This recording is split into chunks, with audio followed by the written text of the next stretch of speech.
وہی آپ کو بتا رہی ہیں کہ اس کو کاؤنٹر کیسے کرنا ہے. مثلا جیسا کہ پچھلے دنوں ہمارے ایک دوست تھے، تو تھے نہیں بلکہ ہیں، ابھی بھی ہیں. تو انہوں نے ایک کام شروع کیا کہ ایک پولیٹیکل پارٹی کا جو سوشل میڈیا سیل ہے وہ ٹویٹر پہ ٹرینڈ بنانے کے لیے آرٹیفیشل انٹیلیجنس کے جو بوٹس ہیں ان کو استعمال کر رہے تھے. تو انہوں نے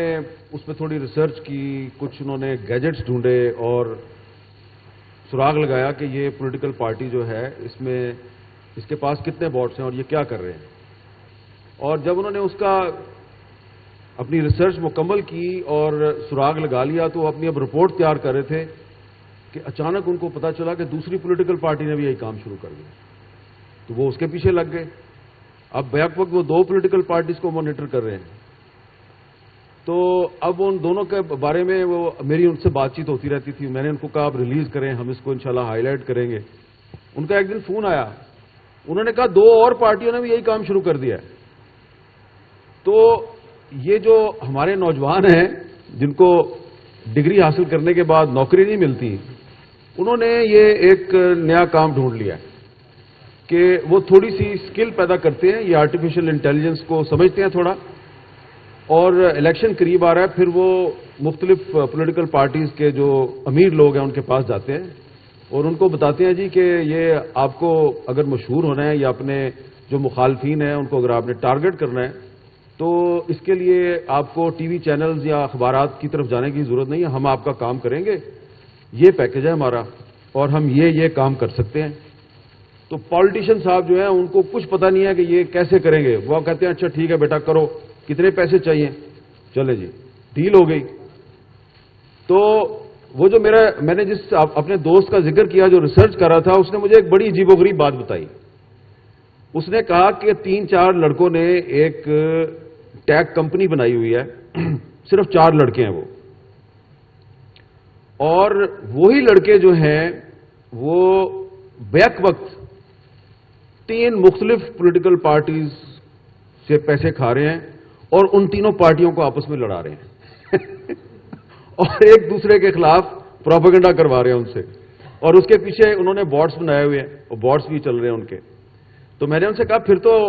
یہ تو بڑا دھماکہ خیز بات ہے، آپ تو بہت بڑا کمال ہو جائے گا آپ کا. انہوں نے کہا نہیں یار، اب ایک اور مسئلہ بھی آ گیا نا، ہم نے بھی تو گھر چلانا نا. تو ہمارے پاس بھی وہ آگے کہ جی چھوڑیں آپ کیا کر، یہ رپورٹ بنا کے آپ ہمیں دے دیں، بڑی زبردست ریسرچ ہے، اس کے اتنے پیسے. تو یہ جو آرٹیفیشل انٹیلیجنس ہے یہ ایک خطرہ ضرور ہے، لیکن اس کے کچھ فائدے بھی ہیں. اور فائدہ یہ ہے کہ اس کے ذریعے آپ جو جرنلزم ہے اس کو پازیٹیو جرنلزم کو بھی پروموٹ کر سکتے ہیں. میں لمبی بات کر گیا، ایک چھوٹی سی مثال دوں گا آپ کو. مثلا اگر میں نے مصدق ملک صاحب کا انٹرویو کیا ہے اردو زبان میں، تو اب میں چاہتا ہوں کہ مصدق ملک صاحب کا یہ جو انٹرویو ہے، میں نے ان کے ساتھ ایک کنورسیشن کیا اردو میں، تو یہ جو بنگلہ دیش میں جو ویورز ہیں میرے، وہ بھی اس کو دیکھیں، وہ بھی اس سے مستفید ہوں. تو ایک ایپ ہے، میں ایک ایپ اپلائی کروں گا تو جو میرے سوال ہیں وہ بھی بنگالی زبان میں ڈب ہو جائیں گے اور ان کے جواب بھی بنگالی زبان میں ڈب ہو جائیں گے، اور جو سکرین ہے اس پر ترجمہ جو ہے وہ بنگالی زبان میں آنا بھی شروع ہو جائے گا، اور اس میں لگیں گے صرف 10 یا 15 منٹ. تو 30 منٹ کی جو کنورسیشن ہے اس کا بنگالی میں، عربی میں، انگلش لینگویج میں، ہر زبان میں ترجمہ وما سکرین پہ وہ الفاظ، یہ 10-15 منٹ میں ہو جائے گا. اس کا نقصان یہ ہے کہ پہلے جو ترجمہ کے لیے ہم 3-4 سب ایڈیٹرز یا ٹرانسلیٹر جو ہیں ان کو تنخواہ دیتے تھے، اب ہم صرف ایپ خریدیں گے اور ایپ کو ہم اپلائی کریں گے اور ترجمہ خود بخود ہو جائے گا. اور اس میں انٹرسٹنگ بات یہ ہے کہ جو مصدق ملک صاحب کی جو آواز آپ سن رہے ہوں گے بنگالی میں، اور میرے جو آپ سوال سن رہے ہوں گے بنگالی میں، وہ جو میری اصل آواز ہے وہ اس کے بہت قریب ہوگی، ایسا لگے گا کہ میں ہی بول رہا ہوں. تو یہ چیز بڑی خطرناک بھی ہے اور بہت اچھی بھی ہے. اب اس میں فیصلہ جو ہے آپ لوگوں نے کرنا ہے کہ آپ آرٹیفیشل انٹیلیجنس کے بارے میں اتنا علم حاصل کر لیں, اتنا نالج حاصل کر لیں کہ کل کو اگر مصدق ملک صاحب جو ہیں وہ میرے خلاف کہیں پہ گفتگو فرما رہے ہیں تو آپ ذرا یہ چیک کر لیں کہ ان کی جو لب ہیں اور ان کے لبوں کے اندر سے جو آواز نکل رہی ہے تو وہ اس میں کوئی میچنگ ہے یا نہیں ہے. ہو سکتا ہے کہ وہ آرٹیفیشل انٹیلیجنس کا کارنامہ ہو. تو تھوڑی سی توجہ سے آپ آرٹیفیشل انٹیلیجنس کے ذریعے جو نیگیٹو پروپیگنڈا ہے اس کا مقابلہ کر سکتے ہیں. لیکن اتنا ضرور کہوں گا مصدق ملک صاحب کہ یہ سچ جو ہے نا, اس سچ کو ہر زمانے میں خطرات کا سامنا رہتا ہے, آج بھی خطرات کا سامنا ہے. یہ آرٹیفیشل انٹیلیجنس ایک نیا خطرہ آیا ہے, تو 1-1.5 سال کے بعد آپ اور میں جب دوبارہ اکٹھے ہوں گے بشرط زندگی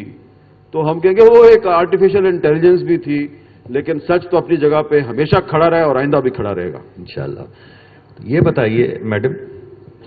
یہ تو بات میر صاحب نے بالکل صحیح کی ہے, تھوڑی سی اپلیکیشن آف مائنڈ کے ساتھ کچھ چیزیں ڈیبنک کی جا سکتی ہیں.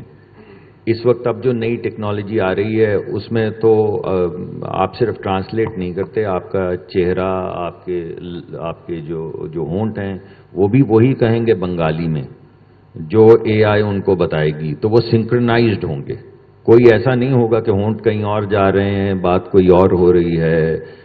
بات بھی وہی ہو رہی ہوگی بنگالی میں, زبان اور ایکسپریشنز بھی بدل رہے ہوں گے بنگالی کلچر کے مطابق, اور گفتگو بھی ہو رہی ہوگی. یہ ٹیکنالوجی تو آ چکی.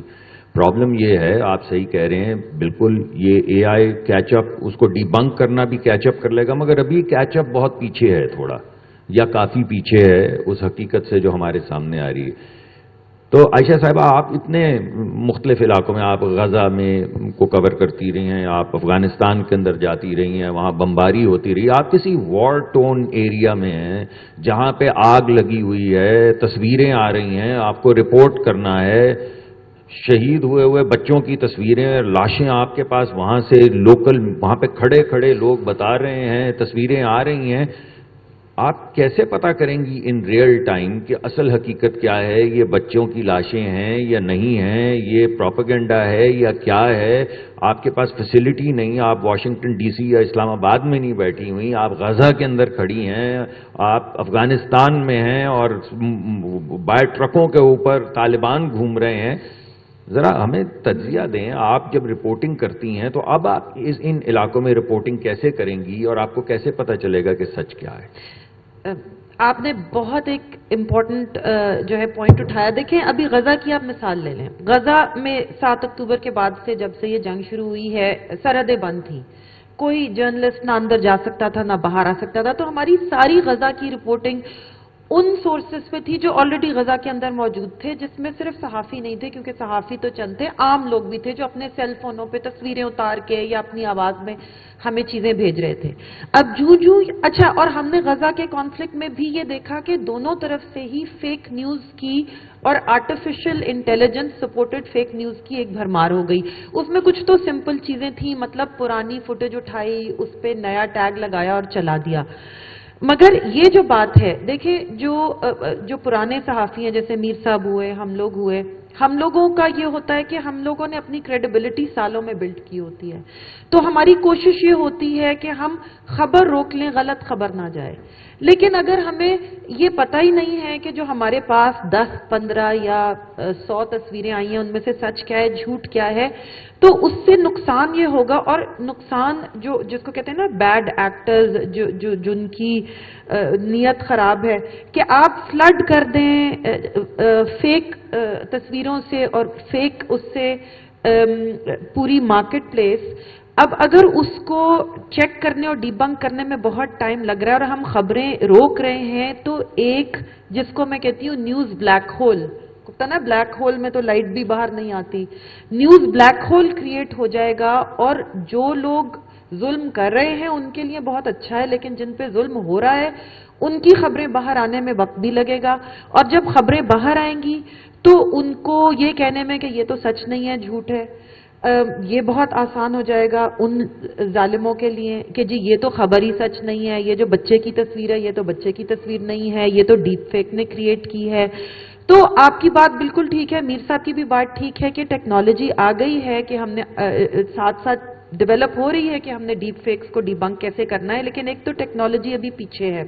دوسرا یہ کہ ابھی ہم آرٹیفیشل انٹیلیجنس سے پیچھے بھی چلے جائیں، جو ہمارے پاس آلریڈی چیزیں ہیں۔ پاکستان میں کیا ہوتا ہے، واٹس ایپ، فیس بک، ایک دوسرے کو چیزیں بھیجنا، میں آپ کو کہتی ہوں مطلب خدا کی قسم میں اپنے خاندان اور تمام میری جو دوست ہیں ان کو بتا بتا کے تھک گئی ہوں کہ یہ 4 چیزیں دیکھ لیا کرو فارورڈ کرنے سے پہلے، آج تک ایک بندہ بھی میری بات مانا ہو تو مطلب یہ کہ ہم لوگوں کے اندر ایز اے سوسائٹی چونکہ کریٹیکل تھنکنگ سکلز کی پہلے ہی کمی ہے، شاید ہم اپنے بچوں کو بتاتے نہیں ہیں، سکھاتے نہیں ہیں کہ بھئی 30 سیکنڈ لگا لیں چیز کو آگے بھیجنے سے پہلے، تو اس میں جب یہ ٹیکنالوجی کا اضافہ ہو جائے گا کہ ایک مشین ہے جو کہ آپ کے الفاظ کو بھی سنکرونائز کر رہی ہے اور آپ کی آواز کو بھی سنکرونائز کر رہی ہے، آپ اسے کیسے ڈی بنک کریں گے، میں کیسے رپورٹ کروں گی جبکہ اگر میں ہر وقت وہاں نہیں کھڑی تو کسی نے بھی مجھے یہ کوئی چیز بھیجی کہ یہ میرے ساتھ ہو گیا تو مجھے کیا پتا کہ اس کے ساتھ ہوا یا نہیں ہوا۔ تو بات یہ نہیں ہے کہ یہ ہو سکتا یا نہیں ہو سکتا، بات یہ ہے کہ وہ مسائل جو خبر کی تحقیق کے لیے مگر